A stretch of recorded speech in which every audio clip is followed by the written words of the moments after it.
a graça e a paz do nosso Senhor e Salvador Jesus Cristo. Estamos aqui para mais uma aula da Escola Bíblica Dominical, revista Lições Bíblicas da CPAD. O apóstolo Paulo, Lições da Vida e Ministério do Apóstolo dos Gentios para a Igreja de Cristo, comentada pelo pastor Elienay Cabral. Estamos aqui ministrando essa aula para os professores, amigos e amantes da Escola Dominical do grupo EBD em questão e a todos quanto porventura vierem a assistir esta aula posteriormente. Estamos na lição de número 5, intitulada Jesus Cristo e este crucificado, a mensagem do apóstolo. Nosso texto áureo se encontra em primeira epístola aos Coríntios, capítulo 1, versículo de número 23, que nos diz assim: mas nós pregamos a Cristo crucificado, que é escândalo para os judeus e loucura para os gentios. O Cristo crucificado, o centro da mensagem da cruz, é a encarnação da verdadeira sabedoria para a salvação, nos diz a verdade prática. Nossa leitura bíblica em classe se encontra na Epístola aos Coríntios, como o texto áureo, no capítulo de número 1, do verso 18 ao 25, e alguns versículos também do capítulo 2, do 1 ao 5. Não irei fazer a leitura para ganharmos tempo, mas você, professor, você, aluno, você, amante da Escola Dominical, faça a leitura desse texto, leia o capítulo 1 todo na íntegra, o 2, aconselho até o 3 e o 4 também, que é um bloco completo, mas especialmente o 1 e o 2. Nosso objetivo geral com essa aula é ressaltar que Jesus Cristo e este crucificado é o centro da mensagem cristã. Penso eu que talvez essa seja uma das lições centrais desse trimestre. Tendo em vista que nesta lição não falaremos propriamente do apóstolo Paulo, que, como temos visto e enfatizado, foi o maior cristão da história do cristianismo, mas iremos falar de algo maior do que o próprio apóstolo, a mensagem que o apóstolo carregava. Esta mensagem é nada mais, nada menos do que Jesus Cristo e este crucificado, a mensagem da cruz. E dentro desta lição estaremos aí tendo 3 objetivos específicos, né? Sendo o primeiro, destacar essa centralidade da pregação de Paulo. Posteriormente, iremos elencar as expressões chaves na doutrina do apóstolo. E, por último, iremos pontuar os efeitos da mensagem da cruz.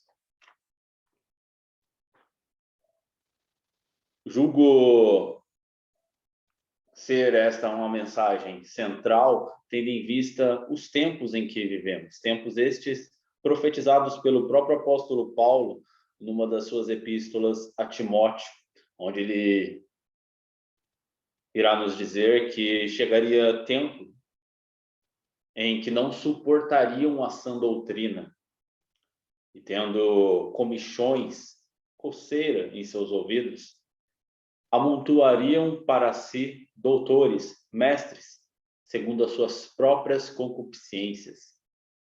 Mestres que pregariam e ensinariam aquilo que as pessoas querem ouvir e não aquilo que elas necessitam ouvir. A mensagem da cruz, a mensagem central do cristianismo, ela é antagônica ao que nós queremos ouvir. A mensagem da cruz, ela vem primariamente confrontando-nos e nos lembrando que nós, em nossa sabedoria, não podemos, não conseguimos, não há nada que podemos fazer para salvar-nos, para ultrapassarmos o muro de separação levantado entre nós e o nosso Criador. Isso é algo que vem contra, de forma muito direta, aos nossos desejos, à nossa concupiscência, à nossa natureza caída, que desde o Éden procura independência de Deus, procura ser igual a Deus, procura viver segundo bem entende, baseado no seu próprio conhecimento do bem e do mal. Nos dias de Paulo, nem todos acreditavam na possibilidade de que um homem crucificado seria o Filho de Deus. Para os judeus, isso era blasfêmia. Para os gregos, loucura. Entretanto, o apóstolo Paulo não deixava de falar a respeito do Cristo crucificado, tanto para os judeus quanto para os gentios. Nele está a verdadeira sabedoria de vida. Na nossa introdução, o comentarista vai nos dizer que a Paulo foi revelado a verdade sobre o Cristo crucificado e ressurreto. E por isso, sua missão de vida foi pregada aos judeus e aos gentios. É interessante nós notarmos que logo após o encontro marcante e decisivo que o apóstolo dos gentios tem com o nosso Senhor e Salvador Jesus Cristo glorificado, no capítulo 9 de Atos, Lucas vai registrar no verso 20 que logo após isso ele passou a pregar Jesus nas sinagogas, dizendo ser ele o Filho de Deus.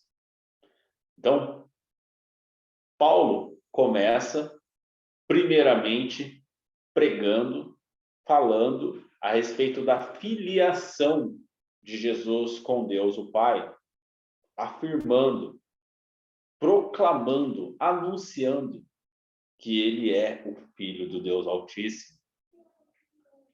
Mais adiante, no verso de número 22, é dito que Saulo ele foi fortalecendo-se. E cada vez mais ele confundia os judeus, que outrora viam ele como um perseguidor destes seguidores de Jesus, mas que agora estavam vendo ele dizer que este Jesus é o Filho do Deus Altíssimo. E mais, ele provando que Jesus era o Cristo, ou seja, o ungido, o escolhido, o Messias profetizado pelos profetas no Antigo Testamento. Ou seja, ele não estava só dizendo que este era o Filho do Deus Altíssimo, mas que ele era o cumprimento das profecias veterotestamentárias, que ele era o clímax de toda a profecia do Antigo Testamento. O tão aguardado, ungido Cristo. Mas não para por aí, não para por aí. Ele proclama que Jesus é o Filho de Deus, ele proclama que Jesus é o Cristo ungido. Mas nós vemos aqui, na leitura bíblica em classe, que ele vai mais adiante. Ele chega a dizer que esse, que é o Cristo, esse Jesus, que foi crucificado, que foi morto e que foi ressurreto, que é justamente ele o centro da mensagem que ele ministra. Que é justamente ele que pode proporcionar salvação tanto a judeus quanto a gregos, que deixarem, se desapegarem, judeus, da sua religiosidade e gregos da sua dependência da racionalidade e argumentação da filosofia meramente humana. A todos quanto depositarem a sua fé que este é o Filho do Deus Altíssimo, é o Messias esperado, este mesmo que foi crucificado fora dos muros de Jerusalém, mas que ao terceiro dia ressuscitou em poder e glória, no poder do Espírito Santo, este mesmo. todo aquele que depositar a sua fé nele será salvo. Esta é a centralidade da mensagem do apóstolo. Escândalo, pedra de tropeço para os judeus. Loucura, delírio para os gregos. Mas poder de Deus para nós que estamos sendo salvos. Vamos então mergulhar um pouco mais a fundo nessa lição. No ponto de número 1, vamos ver essa centralidade da pregação de Paulo. Eu quero destacar algo aqui que o comentarista nos chama a atenção, que ele vai nos dizer que, a despeito de Paulo não ter convivido diretamente com Jesus, o que Paulo vem a desenvolver, a doutrina, os ensinos em suas epístolas, não é algo novo no sentido de diferente ou contrário aos ensinos do próprio Cristo. Muito pelo contrário. É um desenvolvimento, é um aprofundamento em total fidelidade e harmonia ao que o próprio Cristo ensinou enquanto esteve em vida. Diferente do que os críticos do cristianismo vão nos dizer, de que o apóstolo Paulo, quem criou o cristianismo, ele quem inventou as doutrinas cristãs, diferente disso, diferente dessa crítica infundada, o apóstolo Paulo, em total fidelidade aos ensinos de Cristo, ele desenvolve, ele detalha, ele aprofunda o que o próprio Cristo já ensinou. Como nós vemos, qual foi a primeira pregação dele? Jesus Cristo é o Filho do Deus Altíssimo. Depois, Jesus Cristo é o Messias, o Cristo esperado. Se nós formos lá para Mateus, capítulo de número 16,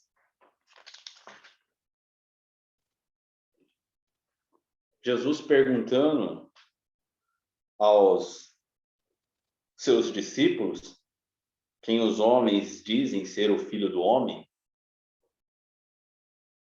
Aí eles vão dizer, né, alguns dizem ser João Batista, outros Elias, outros Jeremias, ou algum dos profetas.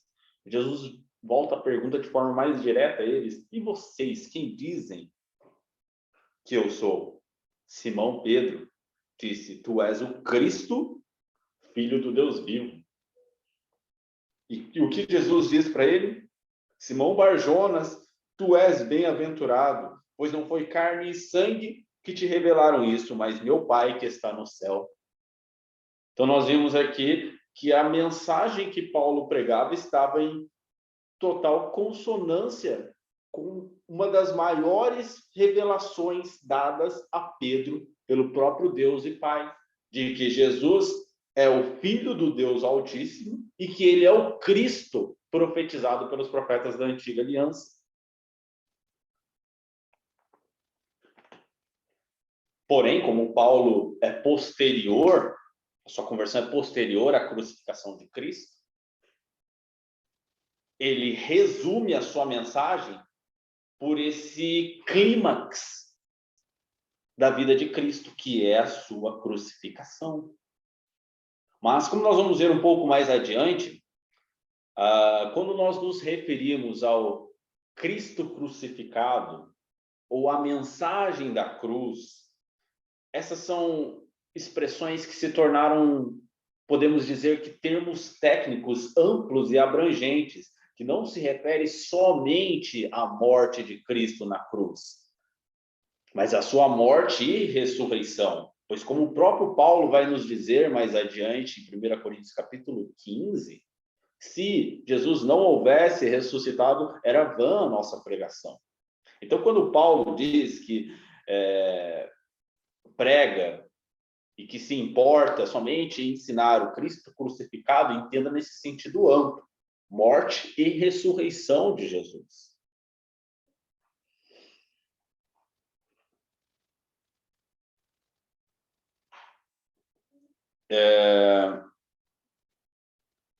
A palavra da cruz é a loucura da pregação.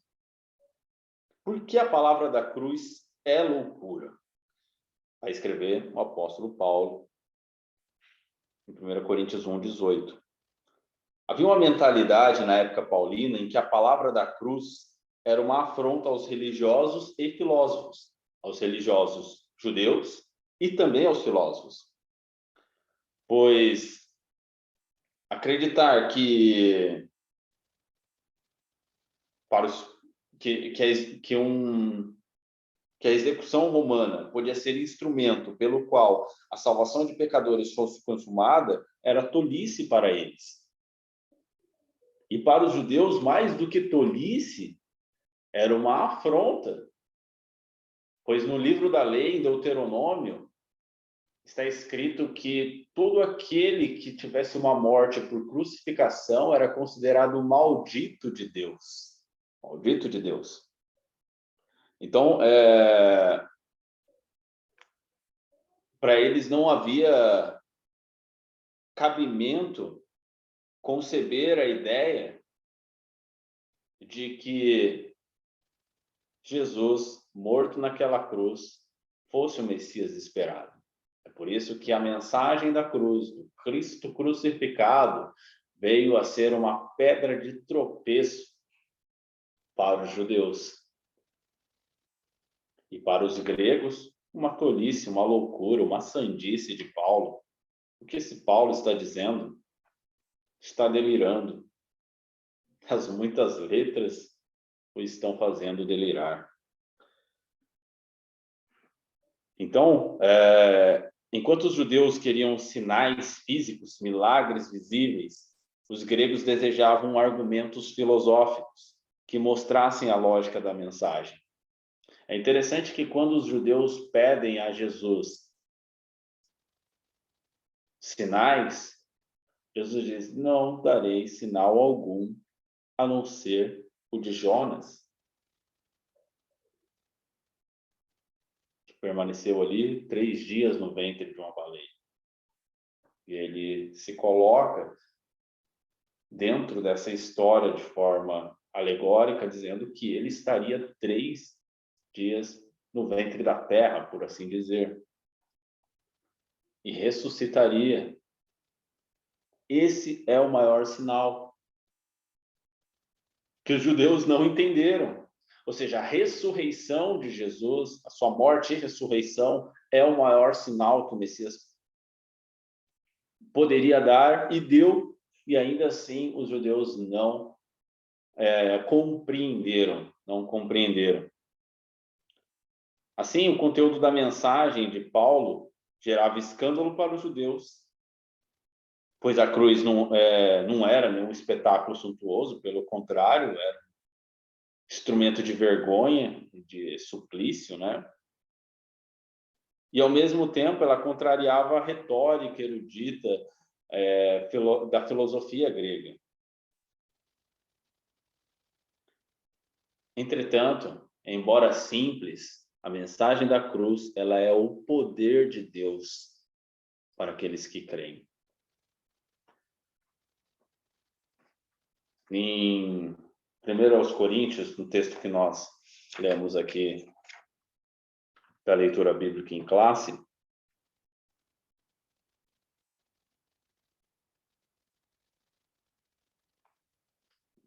no verso de número 24 é dito. Vou ler um pouco antes. O verso 22 diz: porque os judeus, pedem sinal e os gregos buscam sabedoria. Mas nós pregamos o Cristo crucificado, que é escândalo para os judeus e loucura para os gregos. Em outras palavras, Paulo está dizendo: não estou nem aí para o que os judeus estão pedindo, ou seja, sinais. Não estou nem aí para o que os gregos querem ouvir, palavras de sabedoria humana. vou continuar pregando Cristo crucificado, sendo ele escândalo para os judeus, sendo ele loucura para os gregos, continuarei a pregar ele, pois tive um encontro com ele e sei que é ele quem tem o poder para transformar a vida do ser humano. Ele é quem tem o poder de derrubar o muro de separação levantado pelo próprio homem por meio do pecado. Só ele tem o poder de reconciliar a criatura com o Criador por meio da obra redentiva feita na cruz. Então ele vai e conclui no verso 24 dizendo: mas para os que são chamados, tanto judeus como gregos, lhes pregamos a Cristo, o poder de Deus e a sabedoria de Deus. Então, o poder tão pedido pelos judeus por meio de um sinal e a sabedoria tão almejada e desejada pelos gregos está na mensagem do Cristo crucificado. Eles entendendo ou não. Porque a loucura de Deus é mais sábia do que os homens. E a fraqueza de Deus é mais forte do que os homens.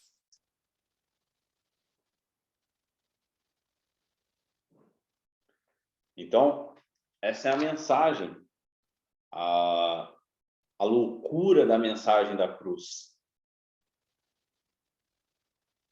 O evangelho, ele é poderoso para salvar o homem que crê. Logo, para os que perecem, a palavra da cruz é loucura, mas para nós, os cristãos, é o poder de Deus para salvar o ser humano. Eu quero ler aqui com os irmãos Romanos, capítulo de número 1.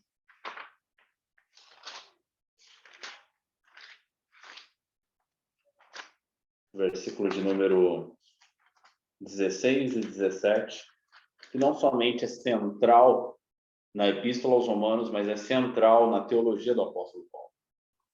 Porque não me envergonho do evangelho, pois é o poder de Deus para a salvação de todo aquele que crê, primeiro do judeu e também do grego. Ou seja, se o judeu ou o grego crer, é poder de Deus para a salvação deles. Se eles não crê, é loucura, é pedra de tropeço. Pois a justiça de Deus se revela no evangelho, de fé em fé, como está escrito, o justo viverá pela fé. É pela fé, não é pelo que eu faço, não é pelo que você faz, não é pelo que o judeu faz ou deixa de fazer, não é pelo que o grego faz ou deixa de fazer, é pelo que Cristo fez na cruz. Essa é a loucura da pregação. Essa é a centralidade da pregação de Paulo. Essa é a centralidade da pregação dos apóstolos do Cordeiro no início da igreja. O apóstolo Pedro, logo após ser cheio do Espírito Santo, em Atos capítulo 2, ele passa a pregar e ele prega o Cristo crucificado. Estevão prega o Cristo crucificado. Paulo prega o Cristo crucificado. Os pais da igreja que foram fiéis à sã doutrina pregavam o Cristo crucificado. Homens e mulheres de Deus no longo da história da igreja que foram fiéis à centralidade das Escrituras pregaram o Cristo crucificado. Houve períodos na história em que tentaram, de alguma forma, acrescentar penduricalhos, crendices, superstições, sugerindo que a fé no Cristo crucificado não era suficiente. Período de trevas houve na história da igreja. Mas Deus sempre levantou os seus nestes períodos. Como no período de 1500, período da Reforma Protestante, aonde Deus levanta Lutero, Zwinglio, Calvino, Melanchthon, Jacó Armínio e tantos outros grandes teólogos centrados na graça de Cristo, pregando o Cristo crucificado, reformando, por assim dizer, a Igreja de Cristo, trazendo-a novamente para a centralidade da sua mensagem.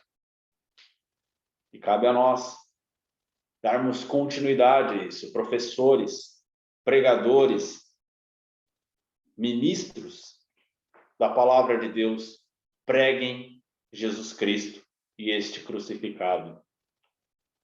Ainda que para os inquiridores deste século seja loucura, ainda que para os escribas e doutores da lei seja uma pedra de tropeço, preguem o Cristo crucificado, pois para aqueles que são chamados, que dão crédito a esta pregação, ela deixará de ser loucura, ela deixará de ser pedra de tropeço e tornará-se o poder de Deus para transformar as suas vidas à semelhança da transformação que houve na vida do apóstolo dos gentios. No ponto de número 2, o nosso comentarista, ele vai elencar expressões-chave na doutrina de Paulo.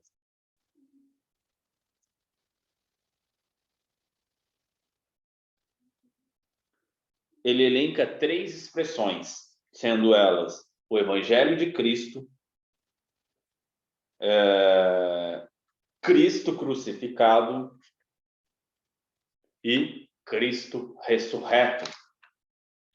Evangelho de Cristo, Cristo crucificado e Cristo ressurreto são expressões chaves na doutrina, no ensino, na mensagem do apóstolo Paulo, e também devem ser expressões chave no ensino, na doutrina, na mensagem que eu prego, que vocês pregam, que nós, como ministros do Evangelho, ensinamos. Temos que ter um compromisso com essa centralidade dessa mensagem.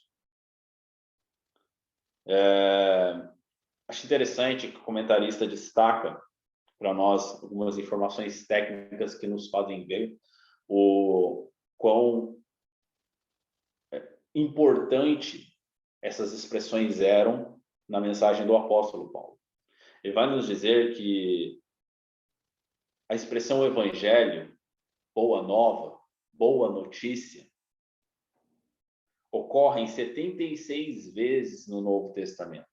Destas 76 vezes, 54 delas são nas cartas paulinas. É mais de 2/3 das ocorrências dessa expressão no Novo Testamento. Então, Paulo estava preocupado em trazer essa boa nova. Que boa nova é essa?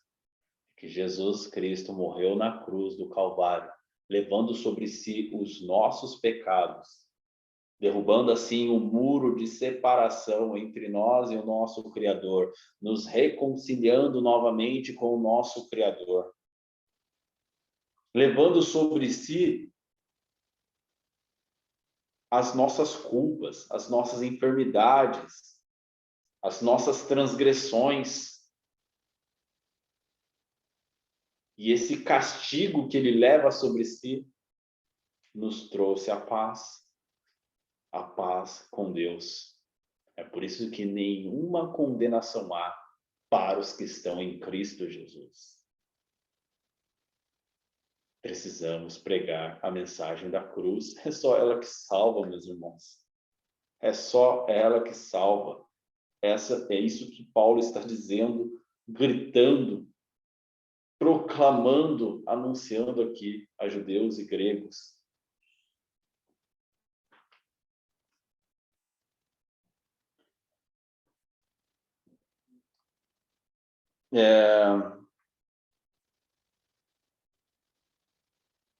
Nosso Senhor, Ele nos ordena que levemos essas boas novas, essa mensagem da cruz. Em todos os evangelhos, há essa descrição que ficou conhecido, né, como a grande comissão. Precisamos pregar o evangelho da cruz, o evangelho de Deus. Esse evangelho que é a manifestação do poder de Deus, que é esse poder ativo, dinâmico, que promove uma metanoia, como nós vimos em lições passadas, quando estudamos a conversão do apóstolo Paulo. Esse giro de 180 graus na forma em que pensamos, uma disposição que outrora era contrária a Deus e agora passa a ser favorável a Deus. E uma disposição mental que não fica só nesse aspecto subjetivo, mas que ganha contornos objetivos quando passamos a viver mediante essa nova disposição. E assim, agora, não só damos as costas para o mundo, como nos voltamos para Deus. Deixamos o nosso velho homem para trás e nos revestimos do novo. É isso que significa tomar a nossa cruz. É isso que significa estar crucificado com Cristo. E aqui nós caminhamos para a segunda expressão, Cristo crucificado. Em Gálatas, capítulo 3, verso 1, Paulo escreve: não foi diante dos olhos de vocês que Jesus Cristo foi exposto como crucificado? O que essa expressão, o que esse versículo, o que essa passagem nos diz? Nos diz que Paulo apresentou aos Gálatas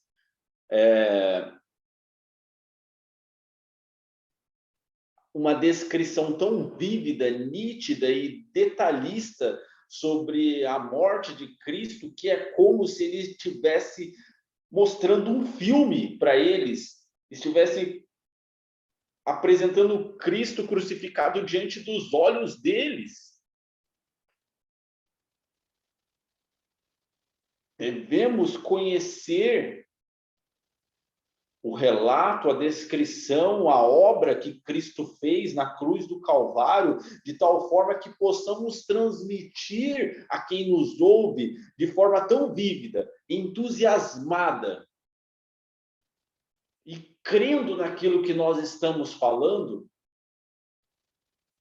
que as pessoas que nos ouvem possam ser, por assim dizer, transportadas aos pés da cruz e visualizarem, assim como os Gálatas, o Cristo sendo crucificado em seu lugar.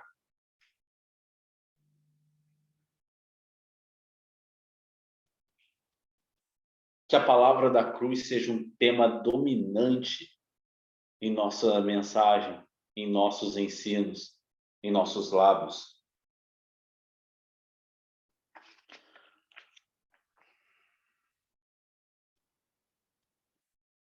A cruz, irmãos, ela traz essa ideia da fraqueza. Ela traz essa ideia da loucura.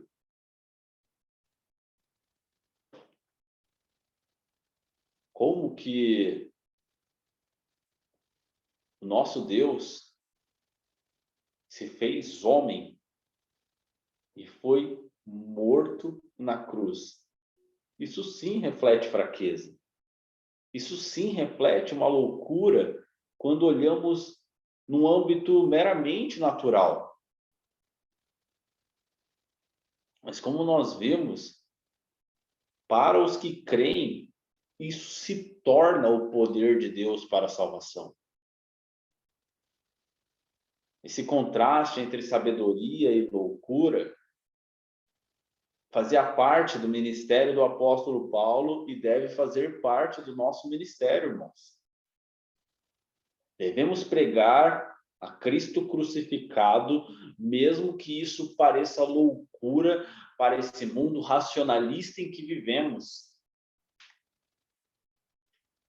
Não devemos ser considerados loucos por outro motivo a não ser pela mensagem da cruz. A não ser pela mensagem da cruz. Só que, como eu já disse no primeiro ponto, na verdade na introdução, quando falamos da mensagem da cruz, do Cristo crucificado, isso é um termo amplo, abrangente, que envolve também a sua ressurreição, pois não há importância na morte de Cristo se Deus não tivesse ressuscitado. 1 Coríntios 15, 14, Paulo vai dizer que é vã a nossa pregação se Cristo não tiver ressuscitado, mas ele ressuscitou. Então, pregarmos o Cristo que foi crucificado não é vão.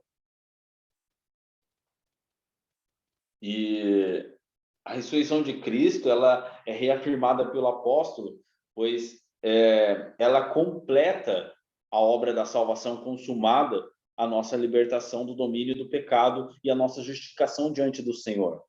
Logo, a relação entre a cruz e o túmulo vazio, ou seja, a morte e a ressurreição,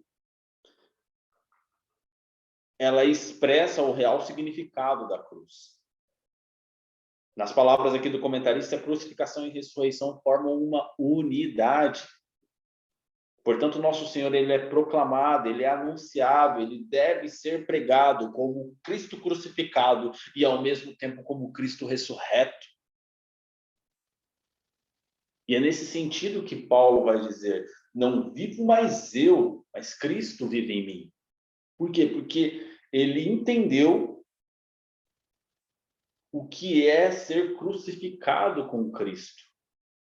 E nós também devemos entender que se cremos em Cristo e realmente, de fato, estamos crucificados com Ele, que devemos nos considerar mortos para o pecado, mas ressuscitados pelo poder do Espírito para uma vida devotada, entregue a Deus. Então, o Evangelho de Cristo, Cristo crucificado, o Cristo ressurreto, são expressões chaves na teologia paulina e que também devem ser expressões que façam parte do nosso ensino, da nossa pregação, da nossa proclamação. Não com palavras de sabedoria humana, mas guiados no pleno poder do Espírito Santo, na simplicidade que há no Evangelho. E aí nós caminhamos para o ponto de número 3, que vai falar sobre os efeitos da mensagem da cruz.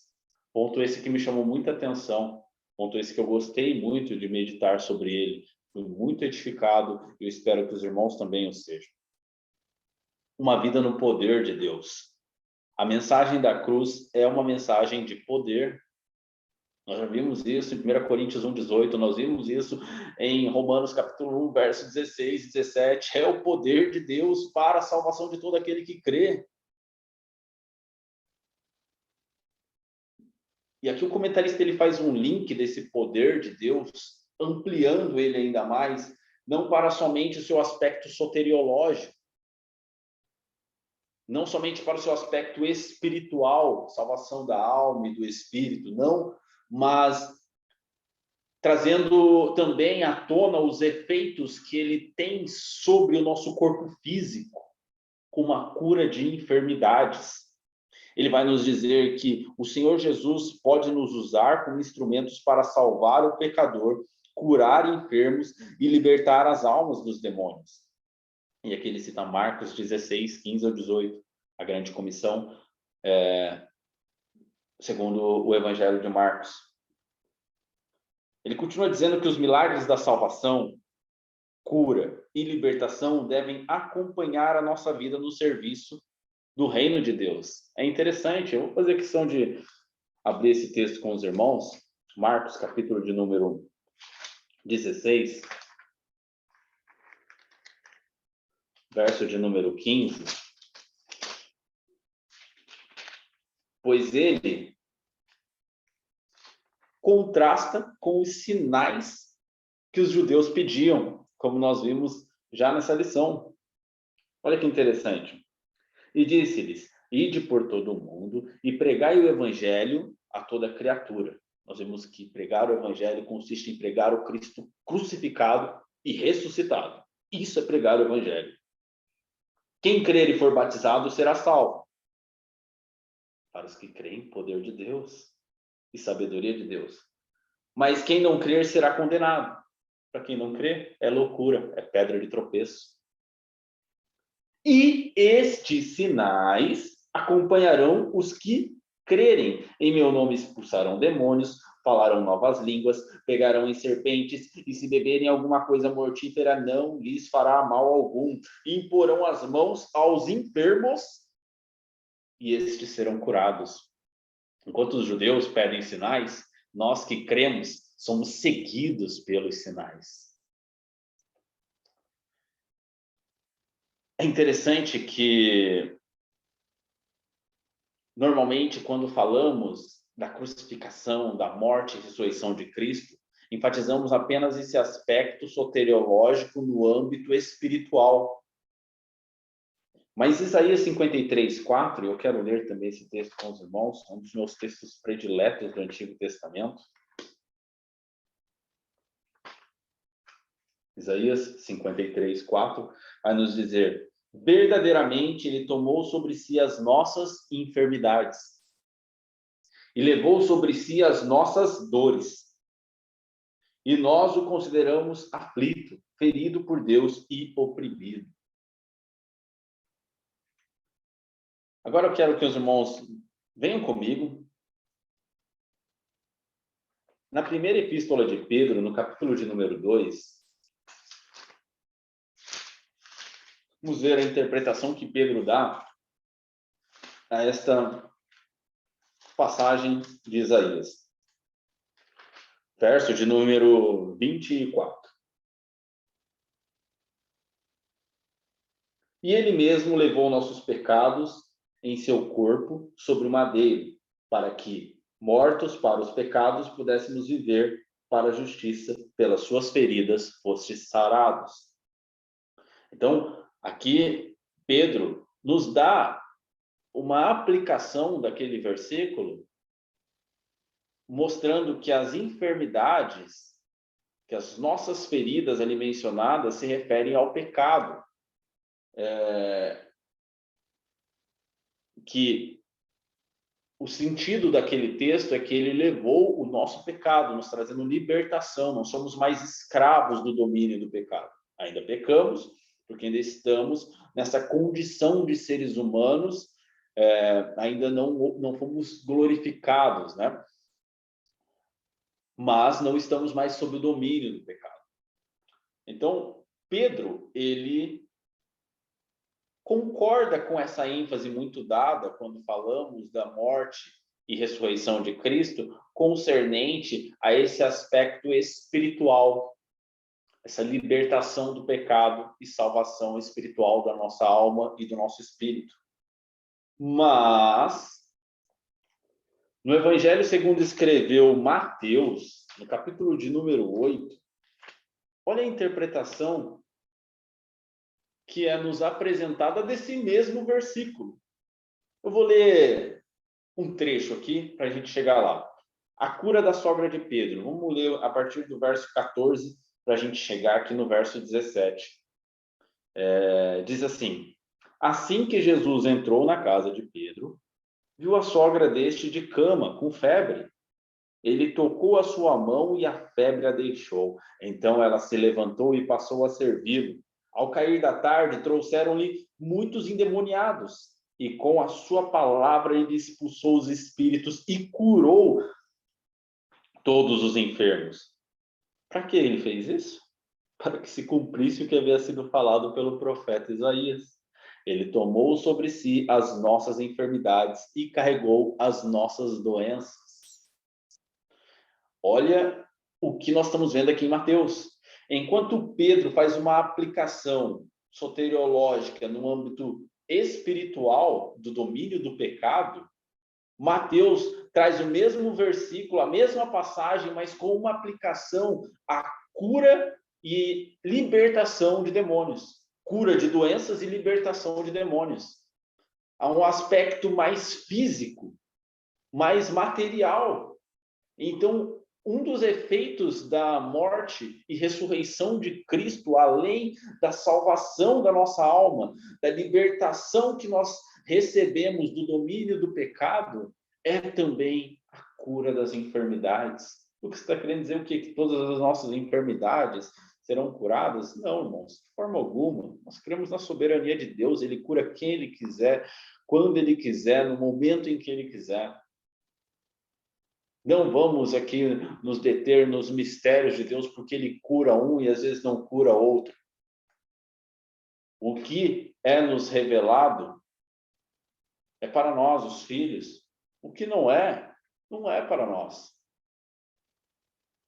E o que é nos revelado aqui é que a morte de Jesus Cristo nos dá também cura das nossas enfermidades, das nossas doenças, até de uma simples febre. Até de uma simples febre que a sogra de Pedro estava tendo. Então podemos com isso, com base nisso, orarmos convictos, tanto pedindo cura de alguma enfermidade física, psicológica, que nós tenhamos, como também orarmos pelo próximo, impondo as mãos, como nós vimos Marcos dizendo, e curando enfermos. Graças à obra redentora, salvífica, feita na cruz do Calvário. Prossigamos. Um outro efeito que o comentarista vai nos trazer é que a mensagem da cruz, ela há de promover em nós uma vida de humildade. Quem é sábio em Deus contrasta a sabedoria da cruz com a deste mundo. E faz-nos prostrar diante de tamanha sabedoria divina. E reconhecer a nossa miséria. Reconhecer que somos pobres de espírito. E descobrir quem verdadeiramente é Jesus, manso e humilde de coração. Eu quero voltar aqui ao texto, a leitura bíblica em classe, capítulo de número 2. Olha que interessante o que Paulo diz. Como é que ele se achegou aos cristãos da cidade de Corinto? Verso 3. E eu estive convosco em fraquezas, e em temor, e em grande tremor. Como é que ele se achegou aos coríntios? Se achando tal? Se achando sábio? Não. Em fraqueza. Reconhecendo suas limitações. Reconhecendo sua miséria. Lembra que eu disse lá no começo da nossa aula? Paulo não inventou nada. Ele desenvolveu a doutrina que o próprio Cristo já havia ensinado. Ou quem não se lembra do Sermão do Monte, bem-aventurado os pobres de espírito. Aqueles que choram pela sua condição de miséria. Aqueles que reconhecem que nada podem fazer para se salvar e nem para salvar ninguém. Esses serão saciados. Ele chega nessa fraqueza. Ele chega nesse reconhecimento da sua miséria. Nesse reconhecimento de que ele não é melhor que ninguém.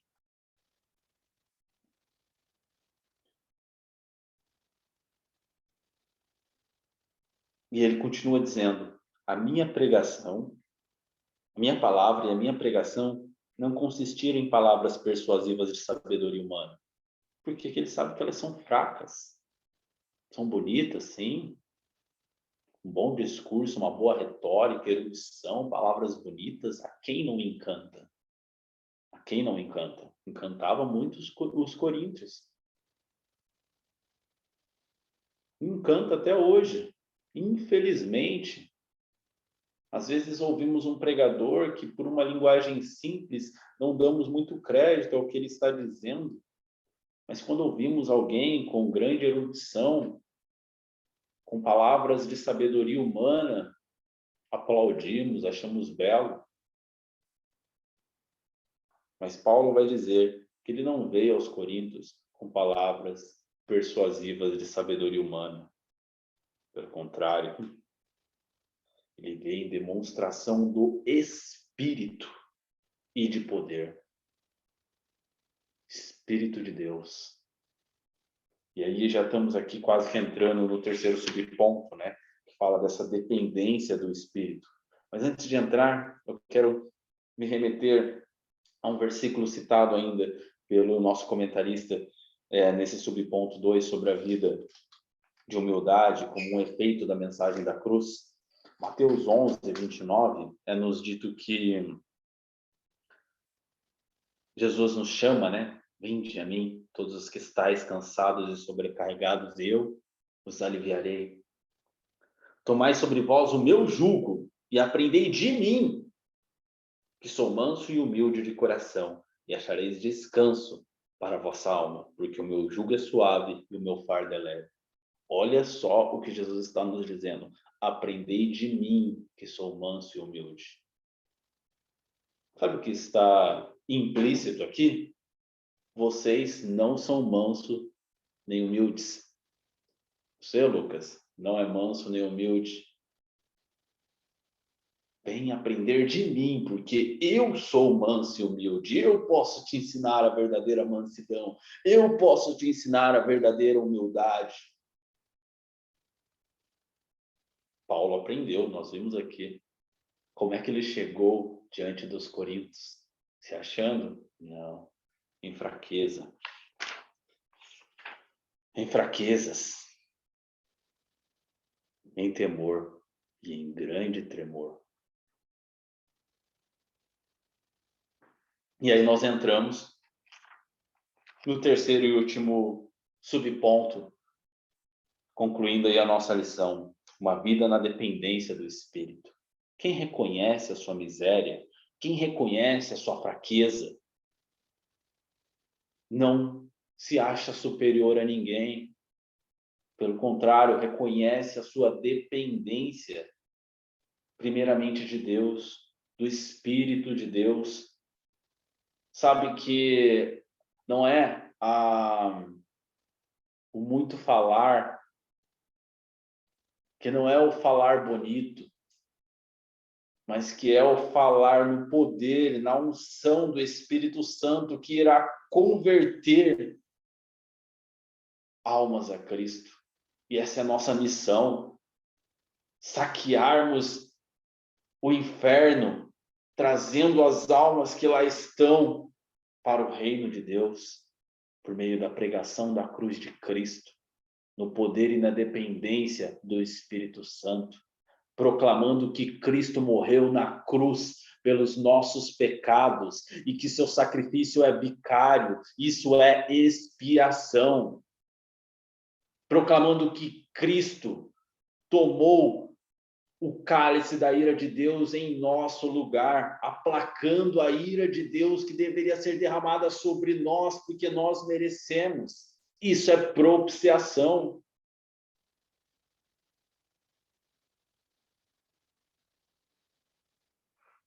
Chamando pecadores ao arrependimento e à fé. Isso é conversão. Essa é a mensagem do apóstolo Paulo. Essa é a mensagem dos apóstolos do Cordeiro, dos discípulos de Cristo no primeiro século, dos fiéis na história da igreja, dos reformadores, dos pioneiros da Assembleia de Deus aqui. Ou você se esqueceu? Jesus salva, Jesus cura, Jesus batiza no Espírito Santo e Jesus breve voltará. Mensagem cristocêntrica. Evangelho pleno.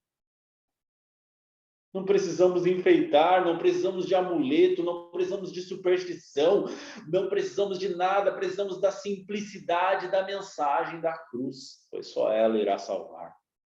Que Deus em Cristo venha nos abençoar, nos lembrar que Ele nos deu, não foi espírito de covardia, mas de coragem.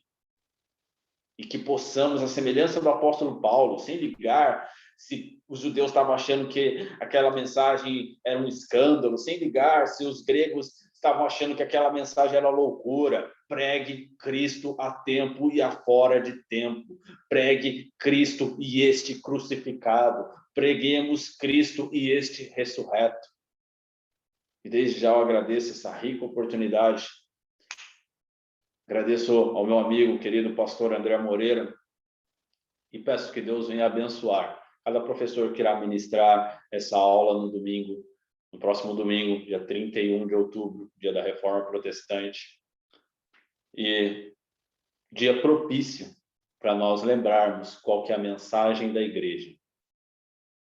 É que sermos gratos a Deus pela vida do apóstolo Paulo, que nos ensinou por meio do seu exemplo de que o que devemos pregar é Cristo e Ele crucificado.